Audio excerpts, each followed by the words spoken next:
si si Hombing itu ya. Dia paling apa bisanya banyak bertanya itu. Ya, saya sedang hubungin si Obing ya sama situ supaya mereka bergabung. Oh iya Mereka iya. ambil cari Iya minor. Bang ya. Iya Bang ya. Oke, langsung saya tunjuk ya. Nah, kira-kira bagaimana apologetika kita menjawab kontroversi pencobaan Yesus di padang gurun tadi? Biasanya itu sering ditanyakan loh. Itu kita berapologetika yang apa dulu ya, yang rendah-rendah, yang gampang-gampang dulu ya. Oke, dimulai dari Silas. Ayo.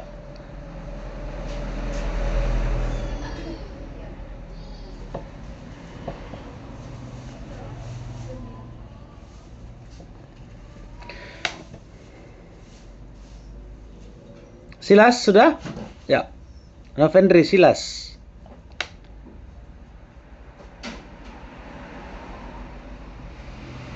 Bentar Pak ya, lagi menyusun kata-katanya ini Pak. Saya pikir menyusun skripsi. bentar. Oke, Vina dulu, Vina.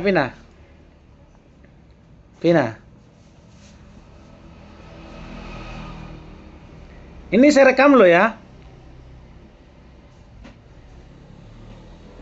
Perkuliahan kita ini kita rekam ya. Oke, Vina. Gimana jawabannya? Ini pernyataan yang benar dan salah tadi. Iya, mana yang benar? Tapi jangan terjebak dengan pertanyaan saya itu ya. Mana yang benar? Namanya yang benar pasti ada yang salah kan? Hati-hati dengan pertanyaan itu kan. Kalau ada yang salah berarti apalah kita, mampuslah apa kita? Sola skriptura kita. Kalau sudah ditulis Alkitab tuh pasti semuanya benar sih. Hanya di perkataannya itu aja yang ada perbedaannya. Kalau di pasal 4, Matius pasal 4 ayat 1 sampai yang ke-11 itu, di ayat yang ke-11, nah, lalu iblis meninggalkan dia, dan lihatlah malaikat-malaikat datang melayani Yesus. Kalau di Lukas pasal 4 ayat yang pasal 4 ayat 1 sampai yang ayat yang ke-13, di sana hanya dikatakan sesudah iblis mengakhiri semua pencobaan itu, ia mundur daripadanya dan menunggu waktu yang baik. Tapi nggak ada kata malaikat-malaikatnya. Hanya di penambahan katanya. Maksud saya ada nggak urutannya itu berbeda nggak kira-kira kamu baca? Kan ada 3 kan? Urutan yang berbeda. Nah, itu yang itu belum dibacanya. Lebih ke arah situ. Kan urutan pertama di Matius itu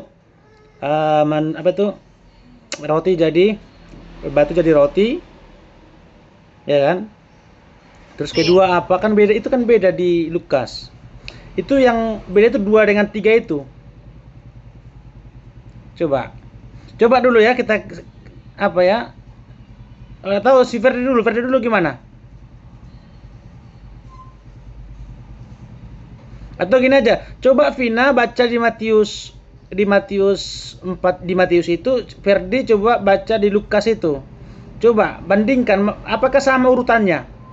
Nggak usah dibaca semua ya Vina, langsung urutkan aja. Pertama batu menjadi roti, kedua ini, ketiga ini, itu maksud saya. Matius siapa ya? Si Vina, yang Lukas si Ferdi, coba. Ada 3. Matius pasal 4. Iya. Itu yang 4 itu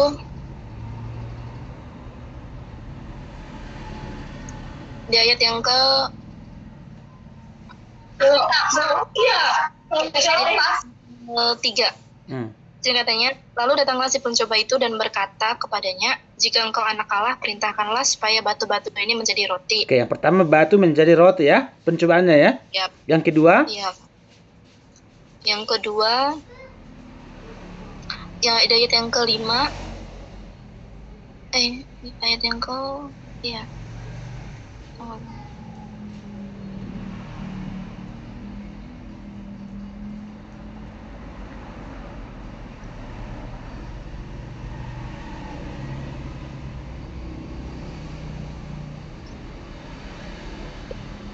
Ayo yang lain bisa baca ya. Yang grup Jeffrey ini bisa dilihat itu ya. Baca Alkitabnya ya. Nanti aku tanya lagi ya. Jeffrey sama Seragi nih ya. Seragi.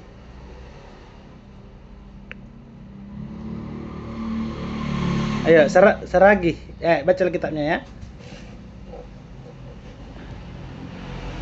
Ayo yang di Matius itu gimana Vina? Tadi Matius 4 kan? Iya, Bapak. Iya Matius. Yang kedua yang tentang dia membawa Tuhan Yesus ke bumbungan bait Allah. Oke. Bawa Yesus bumbung bait. Baru yang ketiganya itu bahasakan aja sesuai bahasamu aja nggak apa-apa. Menunjukkan kekayaan dunia itu? Iya, Bapak. Oke, yang pertama tadi batu menjadi roti, yang kedua jatuhkan dirimu dari bumbung bait Allah ya toh? Iya. Yang ketiga iblis menawarkan kekayaan dunia, begitu ya? Iya. Oke, coba Silas, apakah sama urutan ini? Di Lukas.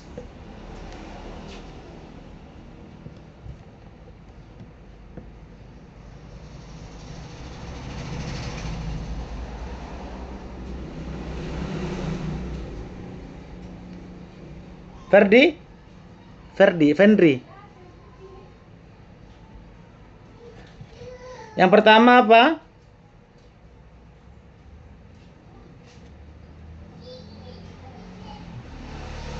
Jika engkau anak Allah, suruhlah. Ayo, ayat 3 toh. Berarti tetap ya batu menjadi Fendri.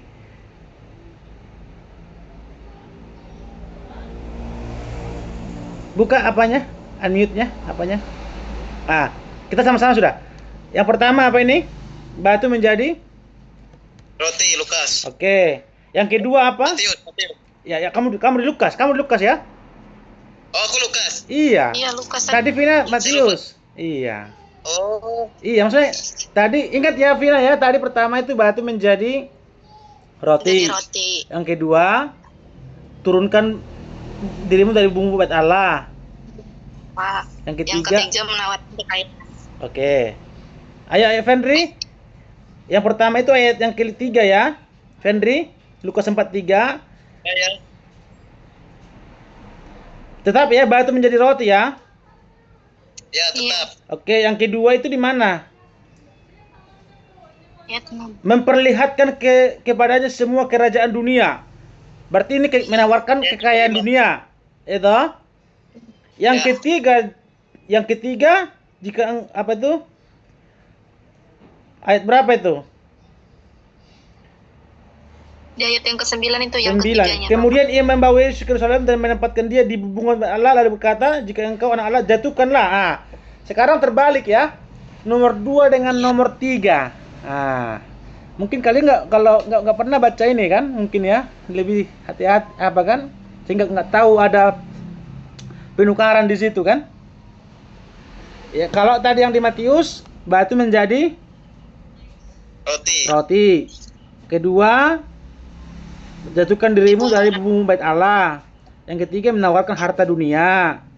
Di Lukas batu menjadi roti tetap sama. Cuma di sini tertukar. Di sini apa duluan? Menawarkan harta dunia kan? Ya, menawarkan. Iya, itulah bahasanya ya. Yang ketiga berarti jatuhkanlah dirimu dari bumbungan bait Allah. Nah, sekarang pertanyaan saya, mana yang benar? Apakah versi Matius atau versi Lukas?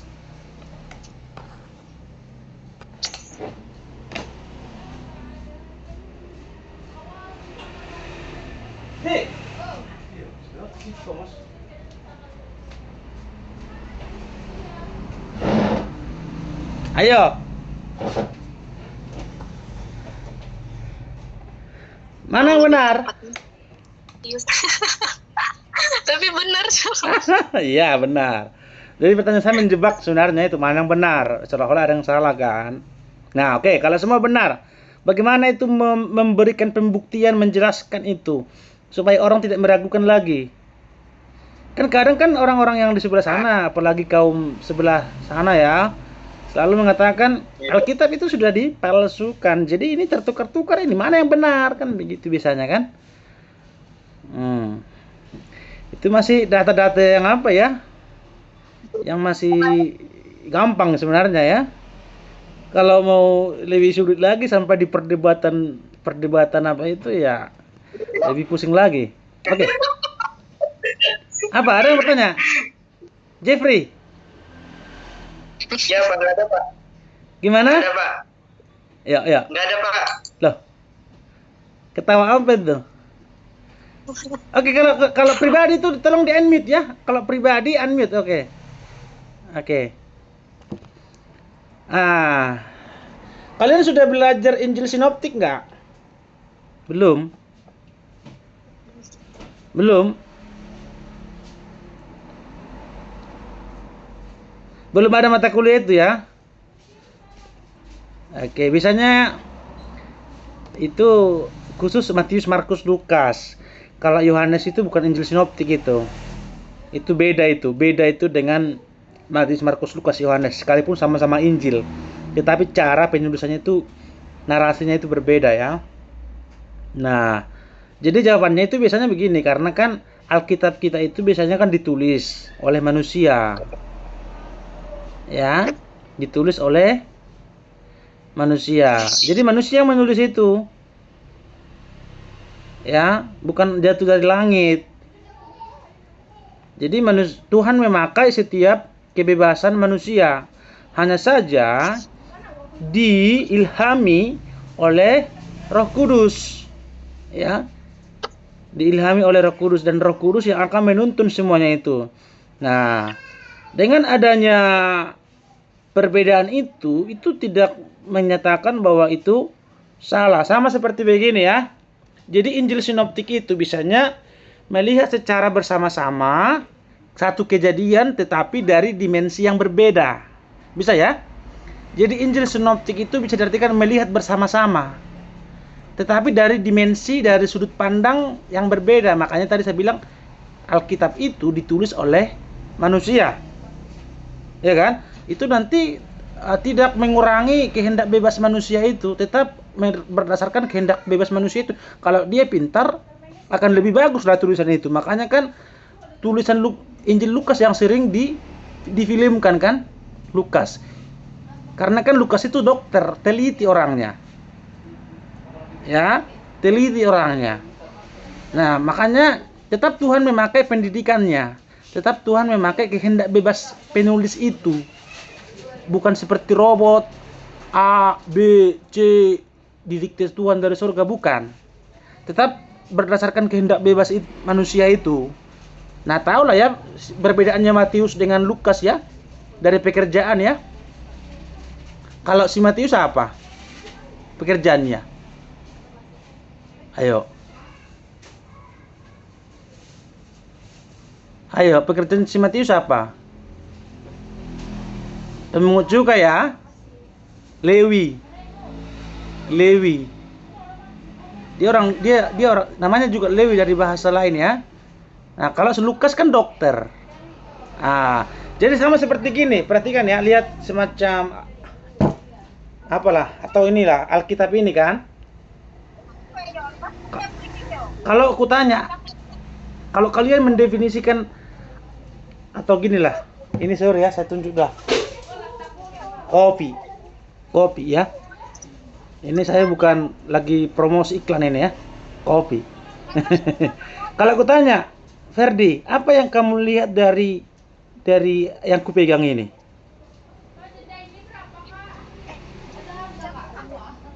Terserah kamu mau lihat pegangannya kah, mau lihat gelasnya, mau lihat kopinya, terserah apa yang kamu lihat di sini.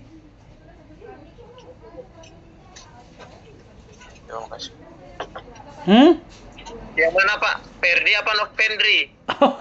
Fendri ya, Fendri lah. Itu salah bicara itu. Fendri.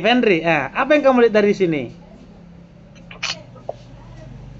Yang saya lihat Bapak megang gelas Oke. yang berisikan kopi. Enggak, satu aja dulu. Terlalu banyak. Nanti. Satu aja. Iya. Memegang gelas, Pak. Oke, gelas lah ya. Kalau Nah. Vina, ada apa di sini? Ada gambar bunga-bunga. Oke, enggak apa-apa. Talu. Talu. Apa? Ada gelas. Enggak, yang lain tadi. Ada gelas. Yang lain. Fendri tadi sudah gelas. Dalam gelas berwarna coklat. Coklatnya lah ya, coklatnya ya. Coklatnya. Ya, coklat. Jeffrey. Apa yang kamu lihat? Terserah mau jawab apa. Yang di mana ya, Pak? Terserah. Yang di kopi. Yang ada yang semuanya ini, yang kos ditunjuk ini. Entah pegangannya kah? Terserah. Ayo. Iya, Pak, iya. Apa? Ada yang dipegang kopi, Pak. Yang di kopi. Yang aku lihat itu kopi. Satu aja. Sama gelas. Satu aja. Ada warna merah, Pak. Merah. Oke, merah ya. Bunga merah ini ya. Oke. Ya. Saragi. Bang Saragi. Ada gulanya, Pak. Ada gulanya, Pak. Apa? Ada gulanya di dalam. Oke. Kutanya dulu kalian, mana yang benar? Yang ada gelasnya, Pak. Semuanya benar. Ya enggak? Iya, Pak. Semuanya benar. Tadi kau bilang ada gelas, ada kopi, ada bunga-bunga. Semuanya ada di sini. Ada apanya? Semua benar. Berdasarkan sudut pandang si pelihat itu. Paham ya? Nah, demikian juga Matius dengan Lukas. Enggak. Ayo. Matius dengan Lukas. Tolong Jeffrey matikan ini dulu kalau bicara apa ya. Jangan main-main. Kenapa jadi main-main? Ayo ya, kenapa jadi main-main ya?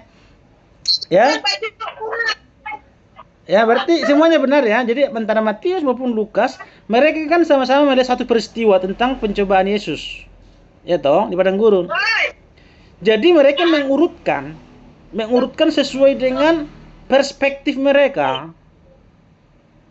Ya toh? Semua dengan perspektif mereka. Ya. Apakah Matius dengan Lukas beda? Beda, tetapi itu berdasarkan perspektif. Semuanya itu benar. Sama seperti gelas tadi. Apakah tadi ketika si Verdi kasih gelas sama si Vina contohnya apa tadi? Bunga atau yang lain, kopinya dan sebagainya. Apakah jadi salah? Enggak, sesuai dengan pada sudut pandang. Contohnya kenapa si Vina bunga? Ya karena dia perempuan. Jadi sesuai dengan selera dia. Itu contoh lah ini. Ya, dia seorang cewek, ya toh. Nah, itu bisa menjadi satu kebiasaan itu menjadi sudut pandang itu.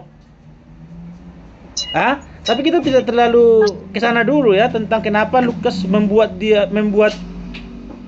menawarkan harta dunia yang lebih dulu daripada menjatuhkan diri. Itu nggak keran situ. Nanti kan ada mata kuliah khusus di sana ya. Nah, jadi yang penting itu salah satu pengantar untuk menjawab itu. Ya, bahwa perbedaan-perbedaan itu tidak melanggar atau tidak menjadi ayat Alkitab kita jadi palsu begitu ya. Oke. Paham ya dulu ya? Sini paham dulu ya, kita lanjut ya. Oke. Kita lanjut slide berikutnya. Tadi bisa ditampilkan slide-nya lagi ya.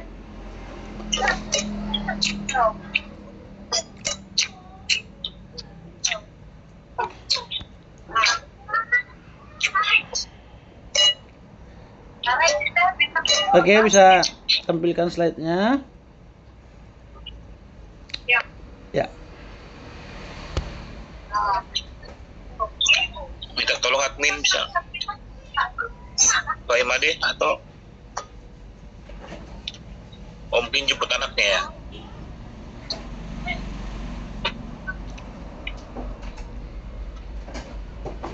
Ada Ibu Mariana kah bisa ditampilkan itu slide.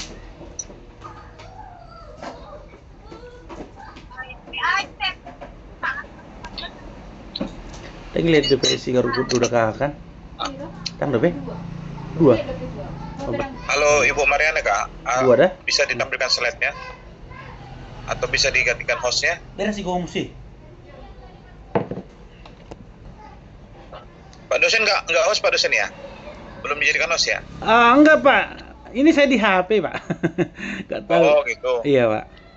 Mungkin beliau lagi jemput anaknya dulu, mungkin atau Oke. sebentar. Lanjut aja lah dulu ya. Sambil menunggu ya. Lanjut Pak. Lanjut. Oke. Tadi seperti yang tadi itu kan ada 3 jenis ya, pembuktian, pembelaan, dan penyerangan ya. Nah, pembuktian itu menyampaikan sebuah dasar rasional mengenai iman Kristen terhadap orang-orang skeptis, ya, orang-orang yang meragukan ya. Terus pembelaan menjawab keberatan dari ketidakpercayaan. Terus penyerangan menyerang kebodohan dari ketidakpercayaan. Tuhan tidak hanya memanggil umatnya untuk menjawab keberatan, tetapi juga ofensif, menyerang terhadap kebodohan keberdosaan manusia. Oke, tujuan apologetika membela berita Injil, ya. Membela berita Injil terhadap kritik dan distorsi, baik karena penyalahgunaan maupun penyalah-tafsiran Alkitab. Ya. Terus menyaksikan kredibilitas iman Kristen, membongkar dan menghancurkan atau merampok ajaran sesat, mempertahankan dan tetap memberitakan ajaran yang benar, membentangkan seluas-luasnya wawasan atau worldview iman Kristen. Dan itu tujuan daripada apologetika ya, yang lebih ke arah memberitakan Injil. Nah, biasanya ayat yang populer untuk apologetika ini adalah, coba dulu baca ya sama-sama ya. Kita buka dulu dari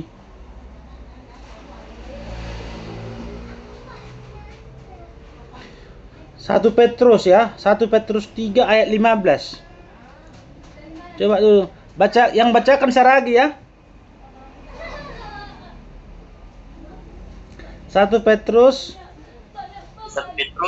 3 ayat 15.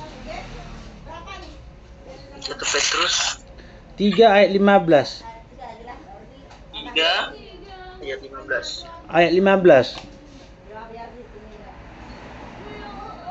Petrus.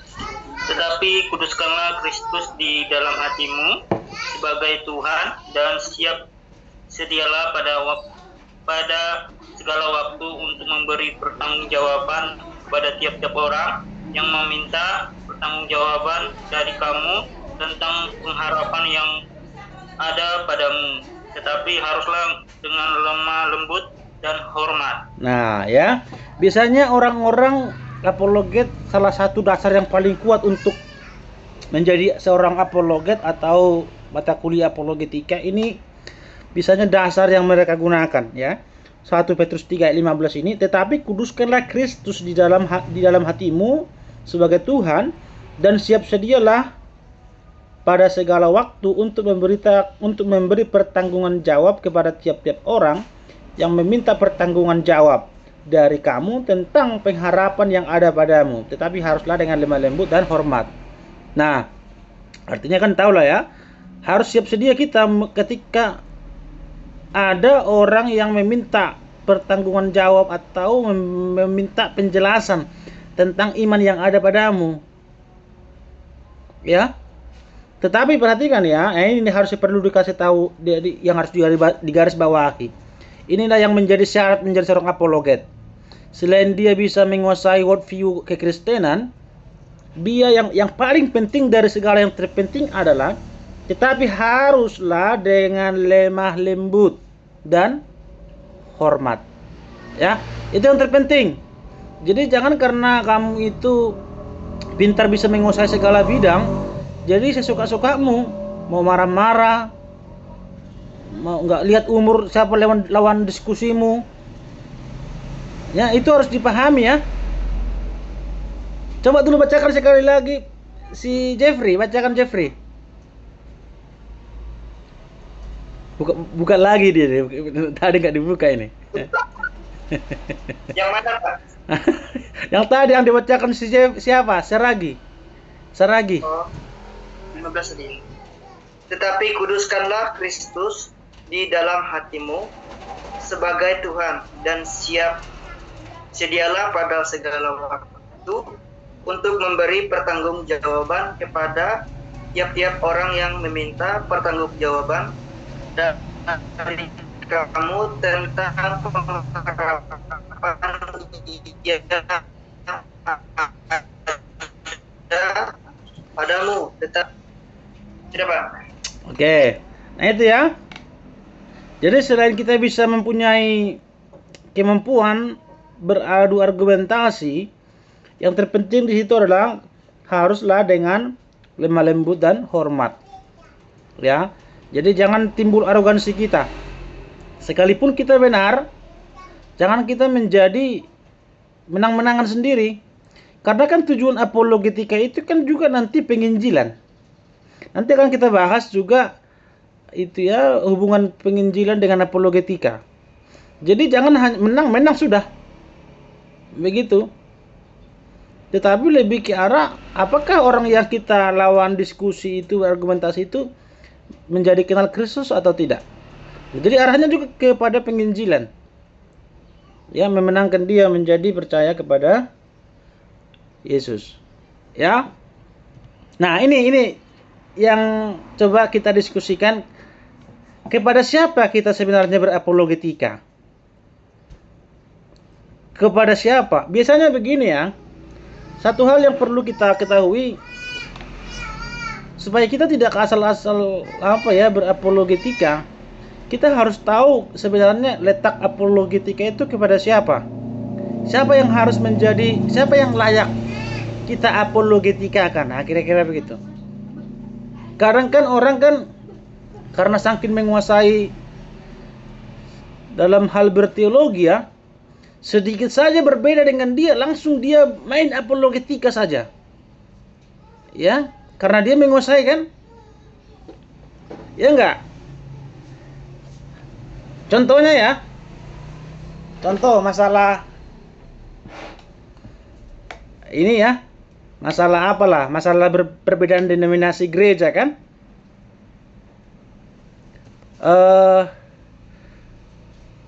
Perbedaan di dalam tata ibadah. Ayo kita berapologetika kepada orang-orang yang berbeda tata ibadah dengan kita. Contohnya gereja-gereja yang istilahnya tertib dengan gereja-gereja yang full band, begitu kan? Nah, bentuk-bentuk demikian tidak perlu berapologetika. Ini hanya perbedaan yang tidak substansi. Ya, ini harus perlu ya, supaya kita tidak asal-asal yang penting berbeda ayo berapologetika, bukan.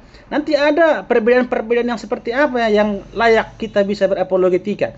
Kalau hal-hal yang tidak mendasar seperti ini, enggak perlu berapologetika. Perbedaan itu ya akan bisa memperkaya kita aja.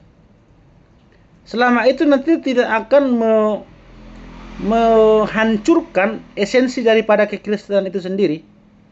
Contoh lagi, mungkin ya ada perbedaan lah ya. Contohnya dalam hal bahasa roh, iya kan? Ada gereja yang menerapkan bahasa roh, ada yang tidak. Nah, hal-hal yang demikian nggak perlu memakai apologetika. Memang bahasa roh ada kok. Itu cuma nanti ya penerapannya aja, nanti yang letaknya aja mungkin yang agak sedikit berbeda kan. Kalau saya secara pribadi kan bahasa roh ada, tetapi kalau saya secara pribadi tidak bisa digunakan secara bersama karena itu karunia kan begitu. Mungkin teman-teman berbeda lagi kan, tapi itu kan maksudnya itu kan tidak doktrin yang tidak fundamental, nggak apa berapologetika kalau perbedaan-perbedaan yang demikian. Paham ya? Jadi nggak terlalu berapologetika ke arah sana. Nah, maksudnya nanti kepada siapa kita layaknya berapologetika? Nah, takutnya nanti kan sedikit-sedikit berbeda, langsung berapologetika. ya kan? Langsung diskusi, langsung gini-gini. Itu kan mubazir kan? Habis-habisin waktu.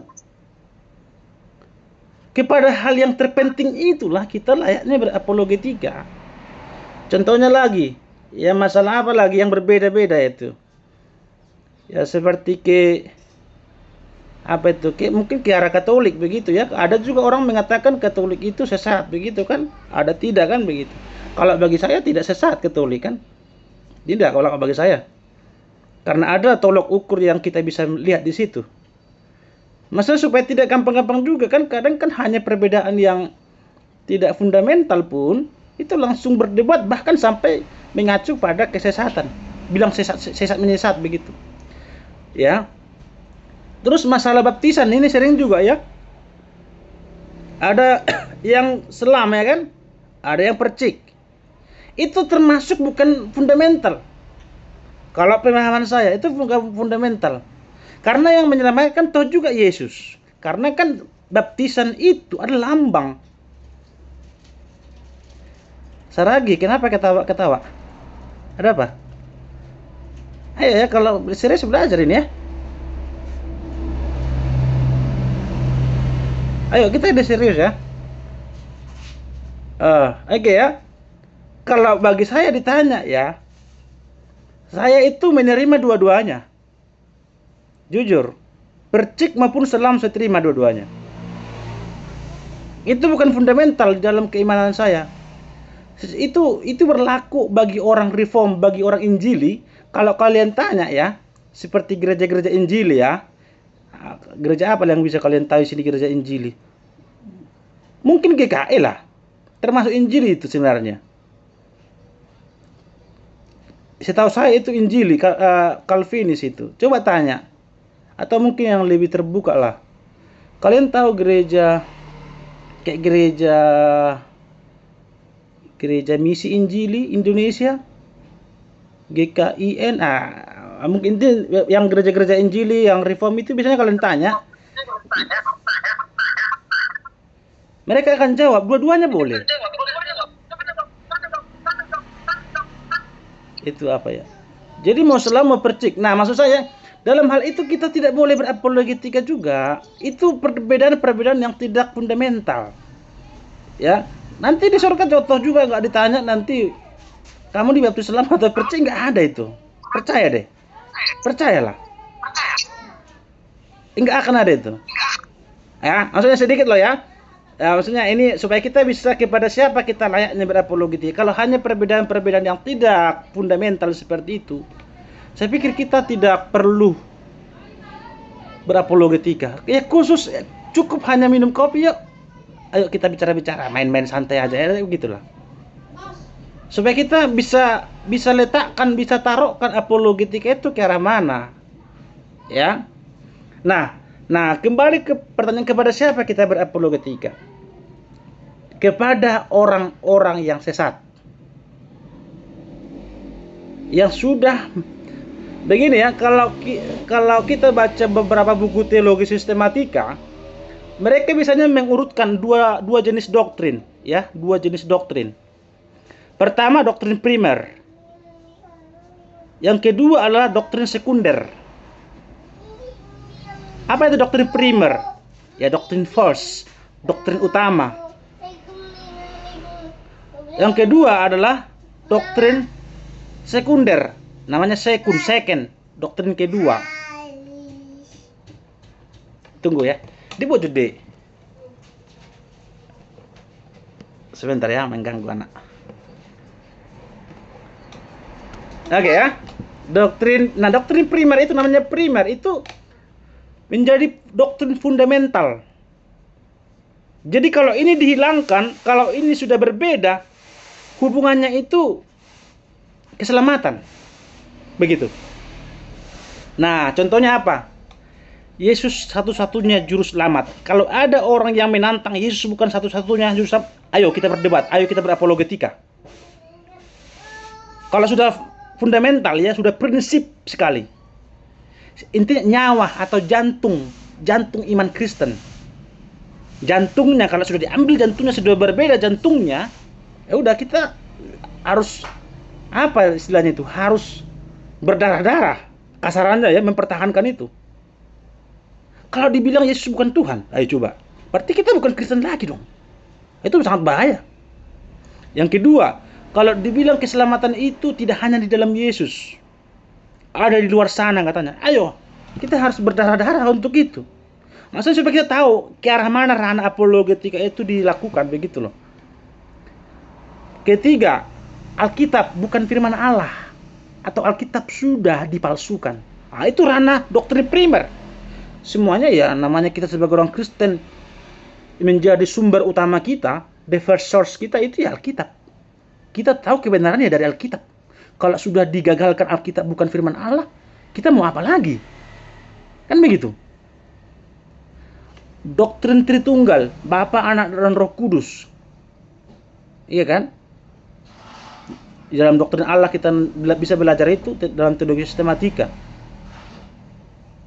Satu natur dalam tiga pribadi, tiga oknum. Nah, kita harus berdarah-darah. Itu kasarannya loh ya. Itu taruhannya keselamatan. Tetapi, nah itulah yang bisa orang-orang yang seperti itulah. Nanti saya kasih golongan-golongan seperti apa kan. Tapi kalau hanya sementara itu doktrin primer ya, doktrin sekunder itu ya seperti tadi saya katakan itu, yang tidak mempengaruhi keselamatan. Ya saya jujur aja. Ini perspektif saya ya. Gak tahu teman-teman ya. Kalau bagi saya keselamatan tidak ada di dalam baptisan. Tetap di dalam Yesus, solus Christus. Keselamatan hanya dalam Yesus. Jadi masalah baptisan itu lambang. Jadi maksudnya mau dibaptis selam pun kamu mau dibaptis percik, bagi saya itu tidak, no problem. Nah, itu dari perspektif saya sebagai orang Injil ya. Nah, jadi kalau berbeda baptisan pun, contohnya Vina diselam, aku dipercik. Kita sama-sama anggota tubuh Kristus. Nggak akan mempengaruhi keselamatan. Itu ya. Yang kedua, masalah bahasa roh, mau bahasa roh mau tidak, itu tidak mempengaruhi keselamatan. Yang ketiga, masalah ibadah, tata ibadah seperti apa, itu adalah bagian-bagian doktrin yang tidak fundamental. Itu sekunder. Nah, jadi ranah-ranah yang seperti ini, contoh-contoh ini, nggak perlu kita berapologetika. Anggap saja itu perbedaan itu menjadi bagian daripada kekayaan. Kalau hanya doktrin sekunder aja yang berbeda. Ya, nah, kenapa disebut pernah nggak dengar saksi Yehova? Ayo, siapa pernah dengar saksi Yehova? Ayo, yang pernah. Novendri pernah dengar saksi Yehova? Pernah, Pak. Oke, Vina?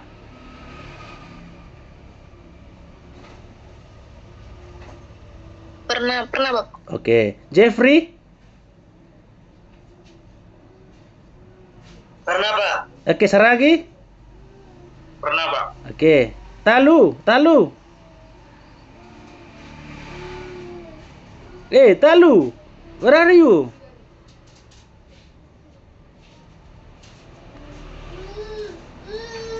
Talu. Tidur mungkin, Pak. Kalau Talu itu dalam bahasa Batak kalah itu.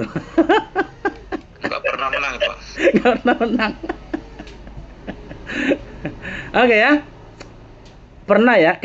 Kenapa dia disebut saksi Yehova itu sesat?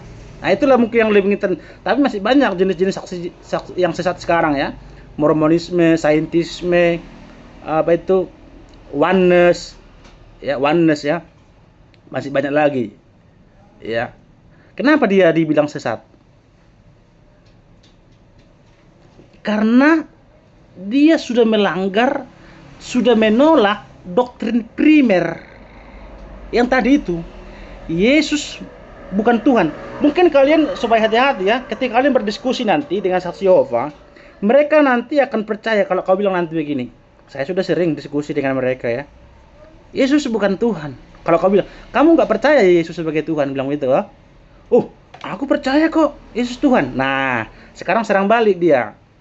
Nah, Tuhan yang seperti apa yang kau maksud? Nah, itu. Karena mereka tetap percaya Yesus sebagai Tuhan, tapi Tuhan dalam tanda kutip, kecil. Mereka percaya Tuhan Yesus itu Tuhan kecil. bukan dalam arti pencipta langit dan bumi. Makanya kalau kau bilang saksi Yehova nggak percaya Tuhan ya, mereka akan bilang nanti percaya kok. Nah karena apa? Karena mereka bilang Tuhan kecil kan. Makanya harus terang Tuhan yang seperti apa yang kau maksud. Kalau kau maksud itu Tuhan kecil ya itu yang mereka maksud begitu. Mereka jadi intinya ya kita ambil kesimpulan sebenarnya mereka nggak percaya Yesus sebagai Tuhan dalam arti sebesar-besarnya begitu, pencipta langit dan bumi. Karena itu mereka bilang sesat. Yang kedua, mereka nggak percaya Roh Kudus sebagai pribadi, nggak percaya mereka. Nah dari situ kan sudah jelas mereka sudah melanggar doktrin primer itu. Ya, makanya tadi saya katakan kalau sudah menyangkut dengan doktrin primer, kita harus serius untuk menangani ini.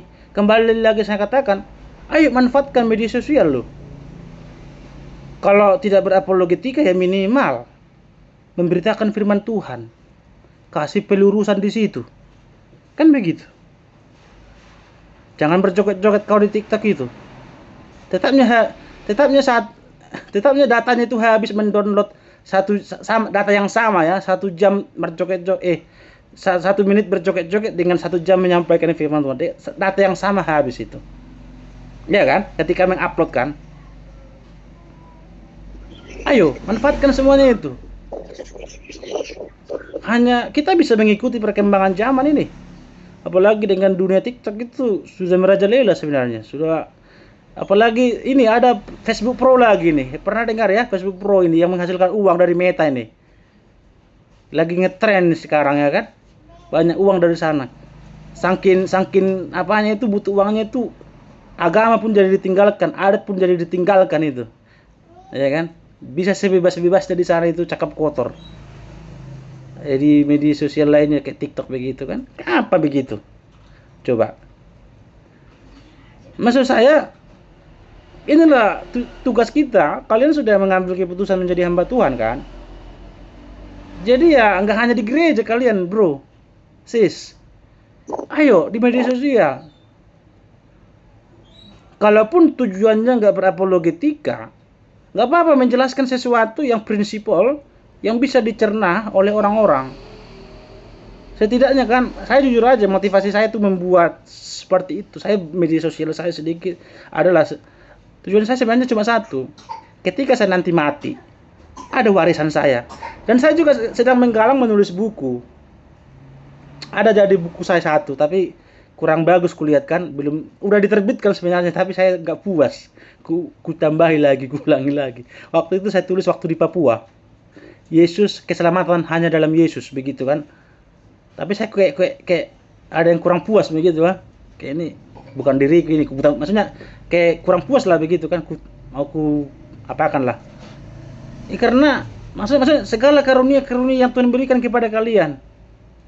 Ayo, kalian bisa menciptakan lagu, ayo ciptakan lagu. Entah suara kalian palas itu, not nadanya itu nggak bagus, ayo bikin aja itu nanti akan bermanfaat itu. Mungkin di generasi ini nggak bagus kan? Mungkin generasi berikutnya kan itu bisa bagus. Sama seperti Amazing Grace itu, mana viral zaman dahulu itu. Zamannya si pencipta itu, John Newton itu. mana terlalu bagus lagu itu dulu. Itu kan viral setelah zamannya kita sekarang kan. Bagus lagu ini ya. Kalau zaman dulu mana tergolong nggak bagus lagu itu. Maksud saya di situ, marilah kalau tidak bisa berapologetika di media sosial, maksudnya kan sekali lagi saya katakan ya, berapologetika itu tidak mesti debat.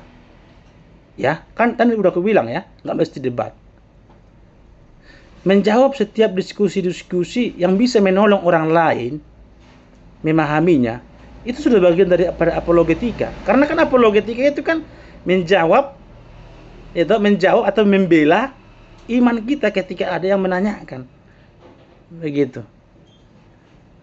Oke ya. Oke, Talu. Ya Pak, ya, oke. Apa nama media sosialmu? Apa yang ada di media sosialmu? Banyak di Google. Oh, Google. Apa kamu garap apa? Artikel? Tidak ada. munculkan wajahmu Talu supaya lihat Pak dosen kamu Talu. Iya, selalu ini di mana ini? Oke, nggak apa-apa. Gak usah malu-malu lah. Saya juga background saya begini kok. Kamu malu karena oh nggak apa-apa. Atau takut karena terlalu panjang rambutmu itu. Oke ya. Maksudnya apa yang kamu lakukan di sana? Ayolah. Manfaatkan semuanya itu untuk kemuliaan Tuhan ya. Oke. Nah, kembali kepada siapa kita berapologetika? Kepada orang-orang yang sudah menyimpang secara doktrin primer tadi itu. Yesus bukan Tuhan katanya toh. Alkitab sudah dipalsukan. Yesus tidak satu-satunya, bukan satu-satunya. Yesus salah satu aja katanya, salah satu sebagai keselamatan.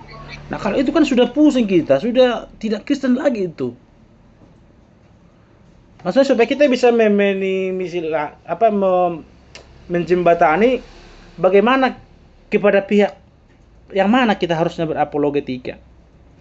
Kalau hanya berbeda-beda denominasi, contohnya Pentakosta, Injili, Lutheran, kalau hanya berbeda-beda yang tidak substansi, tidak prinsip, nggak perlu berapologetika ke sana. Jadikan itu perbedaan yang tidak primer itu menjadi kekayaan kita. Begitu loh. Menjadi kekayaan. Jangan saling saling bersaing. Makanya jujur aja ya. Aku juga kan merintis gereja kan. GKSI kan. Tapi jujur aja aku pelan-pelan saja. Yang saya ambil itu malah lagi yang dari non-Kristen. Yang dari non-Kristen menjadi Kristen. Terkecuali memang dia sudah bersedia ikut dengan saya contohnya kan. Tapi tujuan saya itu dari non-Kristen lebih penginjilan murni. Begitu. Mendingan cuma satu jemaatnya tetapi murni dan saya bisa mempertanggungjawabkan di hadapan Tuhan kan begitu kan? Saya tidak lebih mengejar kepada kuantitasnya. Saya lebih ke arah kualitas. Saya betul-betul menginjili dia. Awalnya dia tidak percaya Yesus, jadi percaya Yesus. Nah, itu yang saya terapkan sekarang. Dalam segala kesibukan saya menerapkan itu orang-orang yang membutuhkan keselamatan. Seperti orang-orang yang contohnya kan orang-orang yang di jalan-jalan apa itu? Jalan-jalan raya, jalan raya apa tuh? Kayak semacam manusia baja itu apa itu yang putih itu yang meminta-minta itu. Manusia apa yang pengamen-pengamen itu yang jadi putih badannya itu apa namanya itu? Manusia perak apa itu? Apa namanya? Ya, silver. Perak ya. Begitu coba kita. Kan orang-orang yang kan itu kan terabaikan kan? Nah, itu saya terapkan. Orang-orang yang pakai apa itu boneka-boneka itu apa namanya itu? Yang apa namanya itu? Lupa saya lagi. Badut. Itu kan kadang bawa anak loh. Sambil bawa anak loh. Coba kita pertimbangkan itu sebagai hamba Tuhan. Iya kan? Itu yang perlu, sebab itu kan panggilan kita kan sebagai hamba Tuhan kan? Menjangkau orang tak terjangkau kan? Ya, oke. Itu hanya intermezzo ya. Jadi kepada siapa kita berapologetika? Maksud saya, jangan kita saking bisanya, saking pintarnya semuanya kita apologetikakan. Itu maksud saya. Iya kan? Mubasir semuanya itu.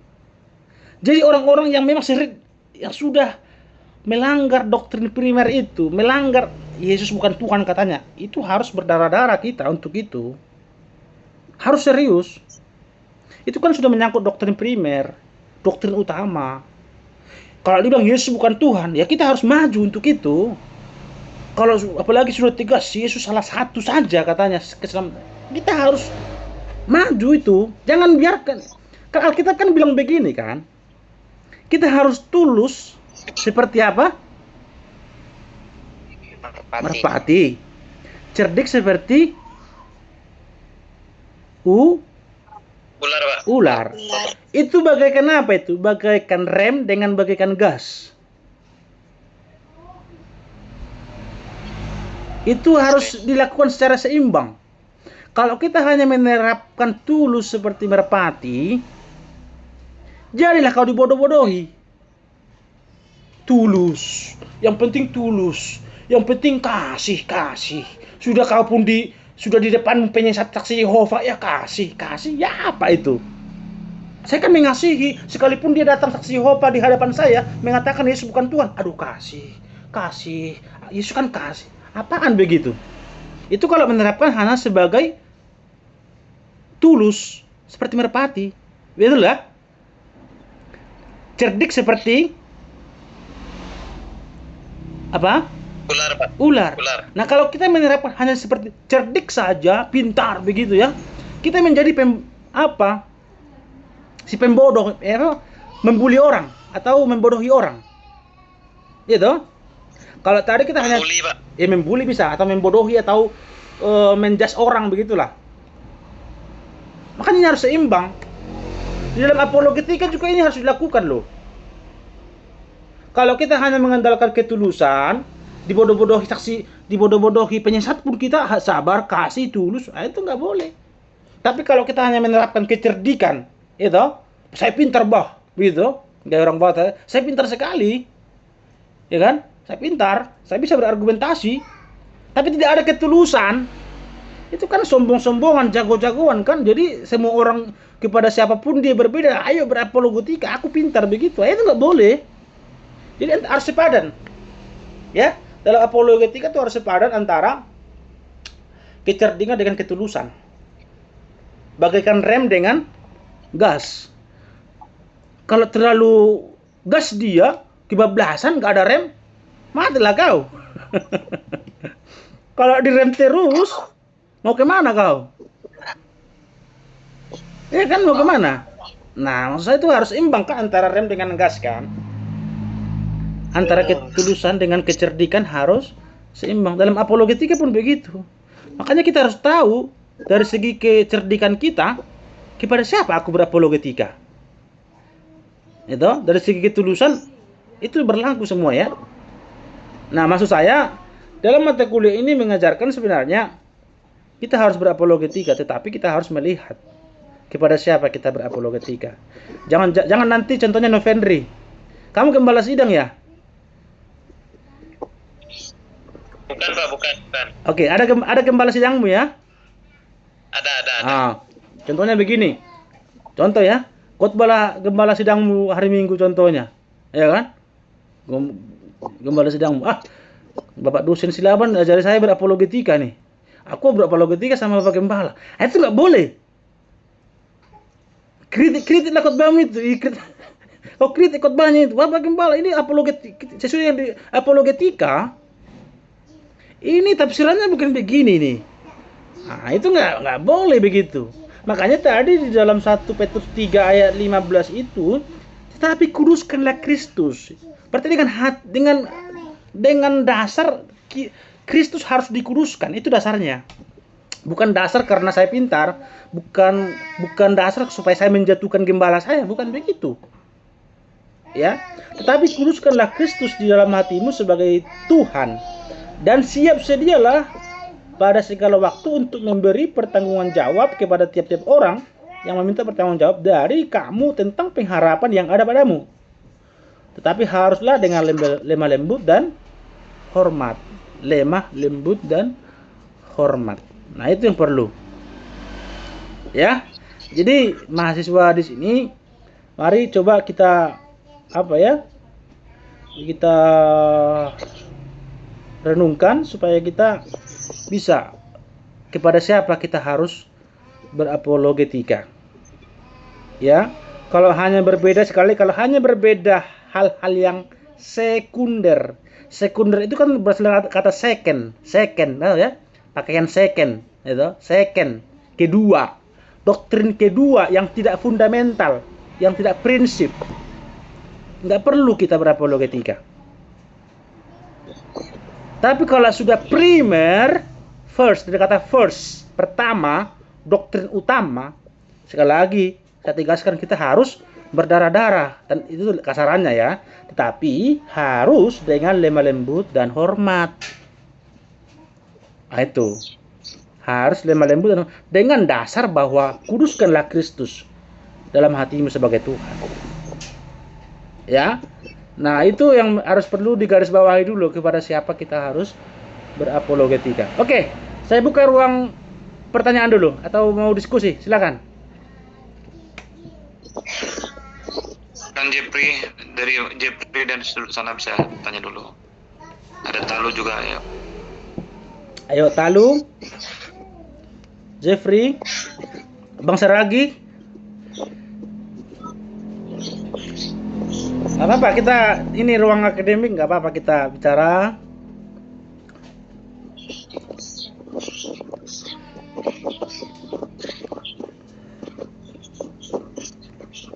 Ayo yang belum keluar suara ya, selain tadi baca Alkitab aja ya, maksudnya yang belum keluar suara. Maksudnya selain baca Alkitab tadi, karena saya suruh Bang Saragi tadi kan, itu kan karena baca Alkitab, bukan bertanya kan, atau bukan diskusi. Nanti kehabisan suaranya Novendri ini, dia sendiri kutanya tadi. Talu. Ya, Gimana kabar? Ayo. Di situ kayak malam ya. gelap. Gelap. Oh iya, ini agak apa ya? Ada pertanyaan Talu?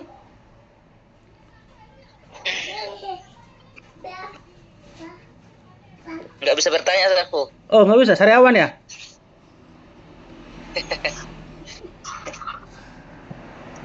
Bang Jeffrey.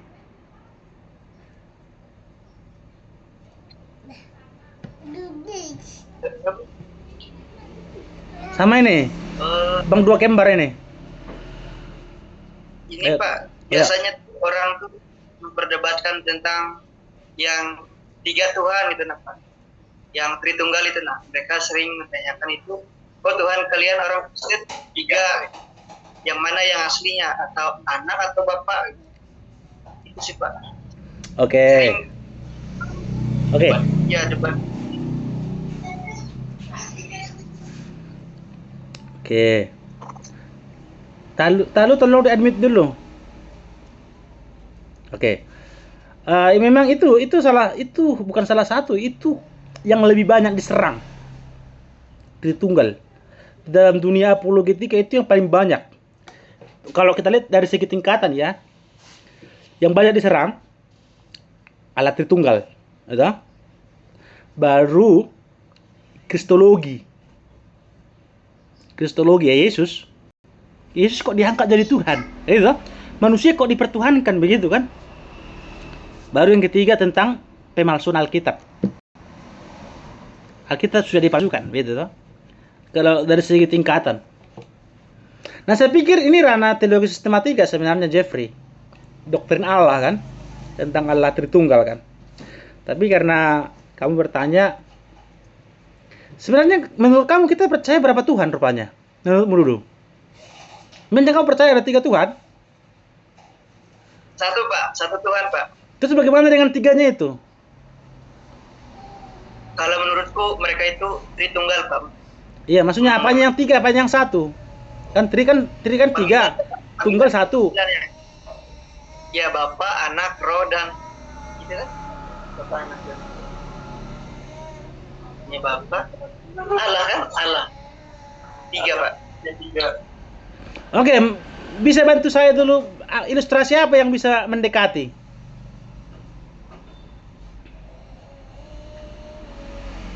Jeffrey, atau yang lain ilustrasi apa yang bisa mendekati ke sana?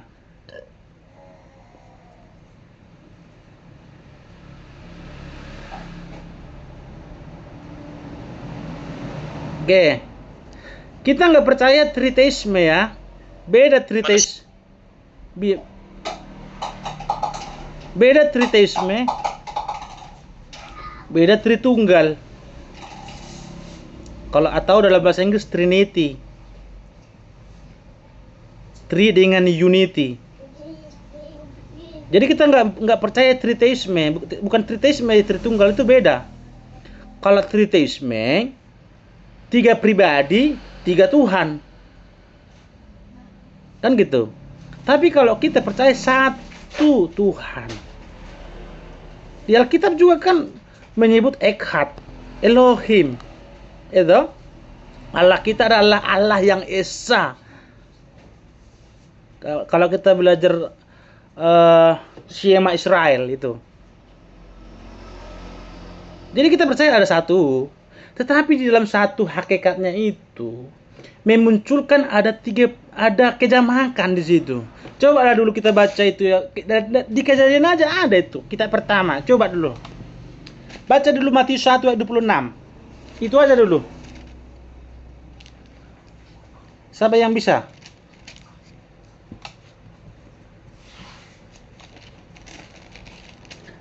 Kejadian 1 ayat 26.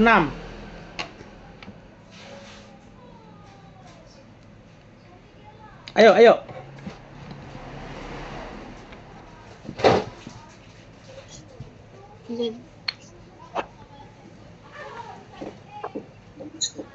Kejadian 1 ayat 26. Beginilah firman Allah, baiklah kita menjadikan manusia menurut gambar dan rupa.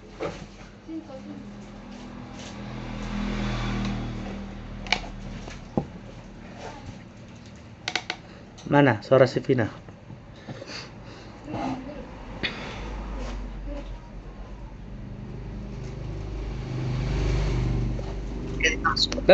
Oke, nggak kedengaran tadi suara Vina. Oke, saya baca sekali lagi ya.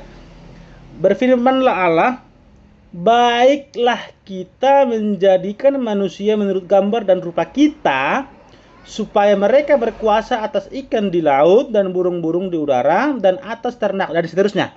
Nah, coba kata kita yang dimaksud di situ siapa? Coba. Berfirmanlah Allah, yes, satu Allah ya, secara natur, secara esensi, secara hakikat. Yes, kita mempercayai bahwa satu Allah secara hakikat. Tapi ada kejamakan. Salah satu ayat yang sering dibahas ya ini. Kata kita itu siapa di situ? Coba. Ayo coba. Mungkin malaikatnya, Pak. Siapa itu? Kan dia ciptakan malaikat. Si Jeffrey ya? Jeffrey. Kita. Ya. Oke. Terus yang berfirman kan Allah kan? Apakah malaikat diajak menciptakan langit? Menciptakan. Coba.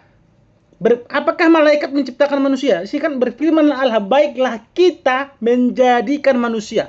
Apakah malaikat menjadikan manusia? Ayo. Malaikat menciptakan manusia. Karena kita itu kan yang menciptakan manusia di situ kan, baiklah kita kan.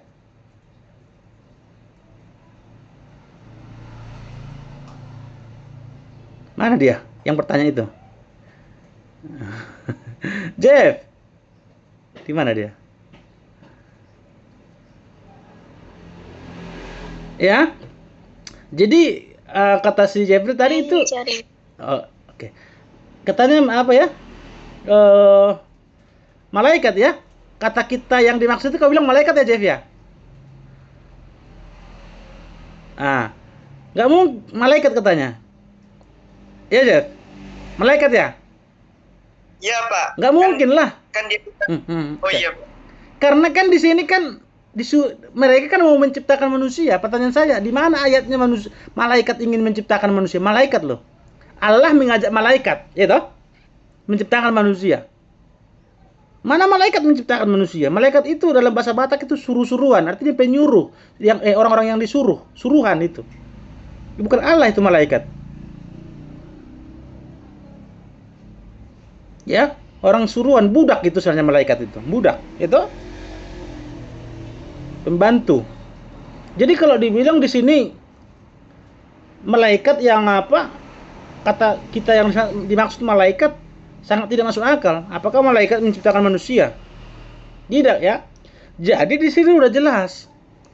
Dari kitab pertama ini sudah ada sebenarnya kejamakan di dalam Allah.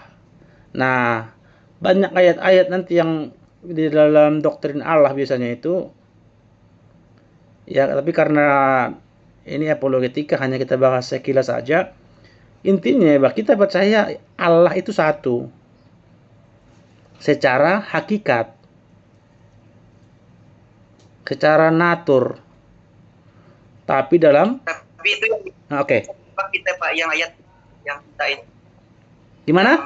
menyerupai kita itu. Gimana? Yang ayat berapa tadi? Yang ayat 26. yang 6 itu ya. Ayat 26 tadi. Ya yang ini Pak, yang kita ini, baiklah kita menjadikan ini yang sering diperdebatkan orang-orang tetangga kita. Lah itu makanya. Islam tuh yang kita ini ya.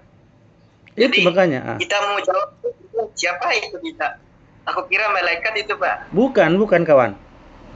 Kalau malaikat kau bilang kita jadi salah kaprah juga kan? Masa kan karena konteksnya itu baiklah kita menjadikan manusia menurut. Berarti si kita ini termasuk malaikat ikut menjadikan manusia. Sejak kapan malaikat menciptakan manusia? Mana ada itu? Iya kan?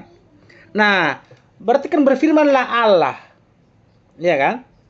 Baiklah kita. Berarti kira-kira kan kita Bapa, Anak dan Roh Kudus. Kurang ya kita kalau kita tafsir Bapa ini mengajak pribadi yang lain.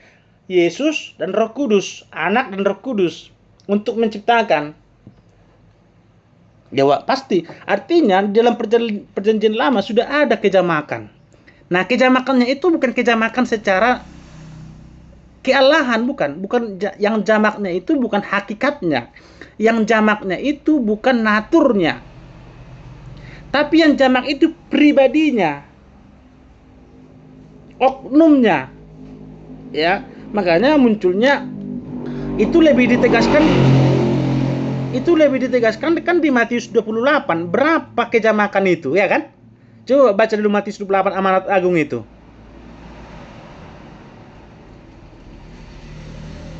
Ayo, yang cepat.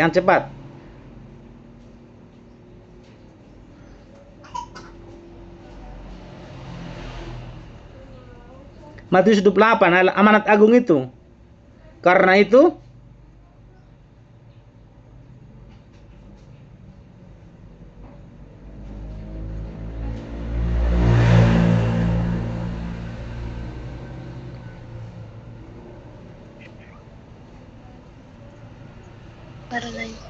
ayo Vina nggak apa-apa. Vina nggak apa-apa. Matius 28. Lihat aja ayatnya Matius itu. Tentang amanat agung. 28 itu. Karena itu pergilah, jadikanlah semua bangsa muridku dan baptislah mereka dalam nama Bapa dan Anak dan Roh Kudus. Oke, sudah, stop. Nah, kan kejamakan itu kan terjawab di situ kan? Ternyata ada Anak, Bapa, Anak dan Roh Kudus. Jadi kejamakannya itu kan 3 kan? Jadi memang istilah Tritunggal kan tidak ada di dalam Alkitab, ya kan? Tapi kan data atau secara prinsip doktrin itu ada, tapi kan dengan tujuan Tritunggal itu untuk merumuskan supaya kita gampang mencerna. Nah, coba, bagaimana kira-kira kita bisa menafsir itu? Kita percaya ada satu Allah, ya toh? Ya toh? Tapi ada kejamakan di dalamnya dan diterangkan di dalam Matius 28 itu. Bagaimana kita merumuskan itu coba? Kalau kita mengatakan 3 Allah, udah salah kaprah kan? Betul nggak? Berarti di dalam Alkitab itu tentang Allah ada ketunggalan, ada kejamakan. Gitu? Coba kita tafsir secara bersama-sama. Ada ketunggalan, ada kejamakan. Tunggalnya itu di situ apa? Esensinya, naturnya. Kejamakannya itu dalam Matius 28 ada 3 pribadi. Bagaimana kita menyimpulkan itu? Datanglah Tertullianus, dibuatlah Tritunggal, Trinity, Trinitas. Sebenarnya Tertullianus itu bukan menciptakan pemikiran sendiri, bukan. Karena sudah adanya data Alkitab dikumpulkan dia. Sehingga dia hanya membuat rumusannya aja, hanya membuat semacam konklusi supaya orang-orang gampang menerimanya. Ada ketunggalan, ada kejamakan. Bagaimana memahami itu di dalam satu kata, kira-kira begitu. Supaya orang-orang awam pada waktu itu tidak menafsir ke sana ke sini. Ya. Jadi sekali lagi Tritunggal itu, trinya itu pribadinya. Tunggalnya itu naturnya, keberadaannya. Begitu. Makanya kan ketika Yesus dibaptis kan, Yesus kan dibaptis. Datang kan Roh Kudus kan berupa burung. Burung apa? Burung walet ya.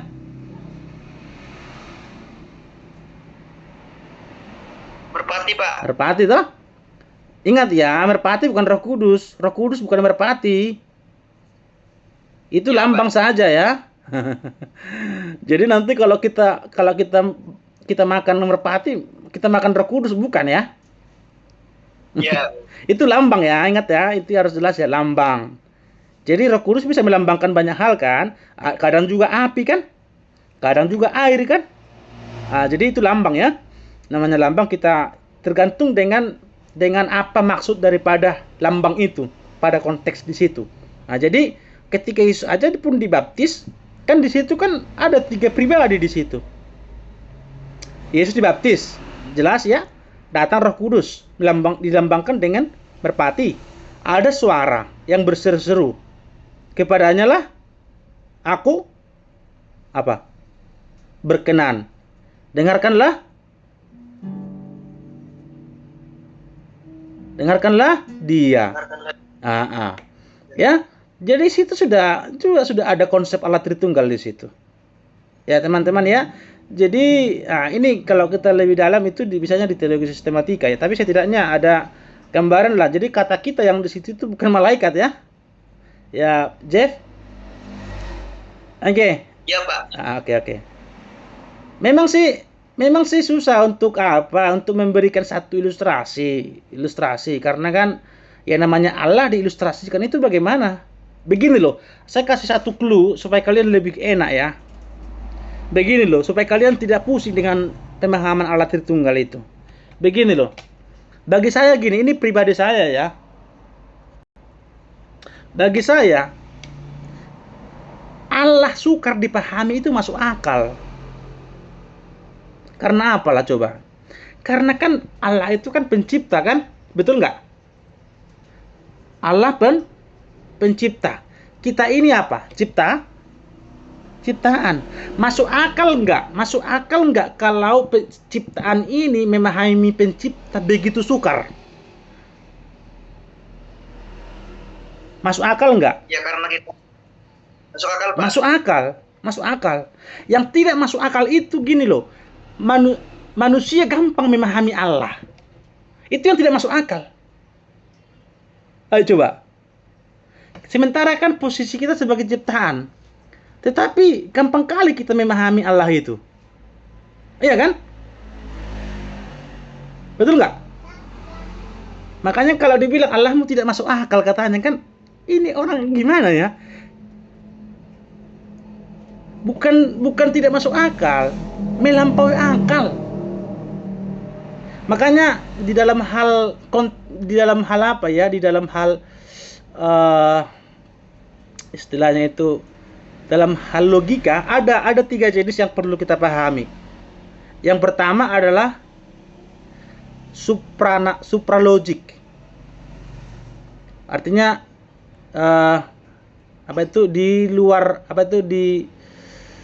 apa istilahnya itu? Kalau supralogik itu istilahnya melampaui akal. Ya toh? Yang kedua ya masuk akal. Yang ketiga tidak masuk akal. Jadi Allah ini sukar karena supralogik, di luar akal, melampaui akal begitu loh. Karena apa? Karena kita sedang membicarakan pencipta. Apakah ciptaan itu bisa memahami secara sempurna pencipta itu? Kalau bisa dipahami secara sempurna, berarti yang Allah itu bukan sempurna. Berarti Allah itu gampang dipahami. Jadi kita kalau berbicara soal Allah Tritunggal dan gampang dan agak sulit begitu, itu kita bersyukur sebenarnya. Berarti Allah kita Allah yang luar biasa. Iya kan? Allah yang luar biasa sehingga susah dipahami. Itu misteri Allah. Ya, itu misteri daripada Allah. Oke? Oke, Vina, ini Vina makin menjauh ini. Oke, Rudi namamu ya, seragi ya. Mana siapa? Siapa namanya itu tadi itu? Keluar dia ya.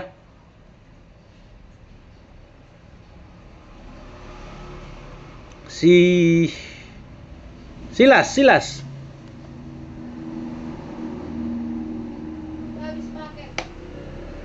Iya.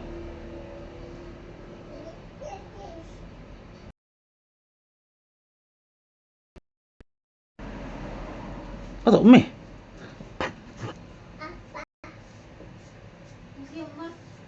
Masa apa nama terakhir?